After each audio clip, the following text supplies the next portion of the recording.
American president Donald ട്രംപിന്റെ tax bill നിലവിൽ വരുന്നതോടെ ബുദ്ധിമുട്ടിലാവുന്നത് അമേരിക്കൻ പൗരന്മാരല്ലാത്ത ആളുകളാണ്. ഗ്രീൻ കാർഡ് ഉടമകളും കുടിയേറ്റ ഉടമകളും കുടിയേറ്റ ഇതര വിസ ഉടമകളും ഉൾപ്പെടെ 40 ദശലക്ഷത്തിലധികം ആളുകളെ ഇത് ബാധിക്കാൻ സാധ്യതയുണ്ട്. പുതിയ ബിൽ ഏറെയും ബാധിക്കുക ഇന്ത്യക്കാരെയാണ്. മധു കൊട്ടാരക്കര അമേരിക്കയിൽ നിന്ന് തയ്യാറാക്കിയ ഒരു എക്സ്പ്ലെയിനർ കാണാം. US പൗരന്മാർ അല്ലാത്തവർ അമേരിക്കയ്ക്ക് പുറത്തേക്ക് അയക്കുന്ന പണത്തിന് 5% നികുതി കൊടുക്കണം എന്നാണ് ഡൊണാൾഡ് ട്രംപിൻ്റെ പുതിയ ടാക്സ് ബില്ലിലെ നിർദ്ദേശം. H1B പോലെ അമേരിക്കയിൽ പല വിസകളിലുള്ളവർക്ക് വലിയ തോതിൽ ഈ പുതിയ നിർദ്ദേശം ഏറെ ബുദ്ധിമുട്ടുണ്ടാക്കുവാൻ സാധ്യതയുണ്ട്.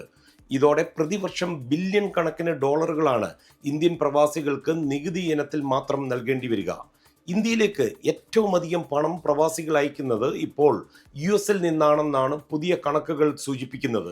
US ജീവിക്കുന്ന ഇന്ത്യക്കാരുടെ ഉയർന്ന വരുമാനവും അതുപോലെ ഇന്ത്യൻ സമൂഹത്തിന്റെ എണ്ണം അമേരിക്കയിൽ ഗണ്യമായി കൂടിയതുമാണ് ഈ കാരണം.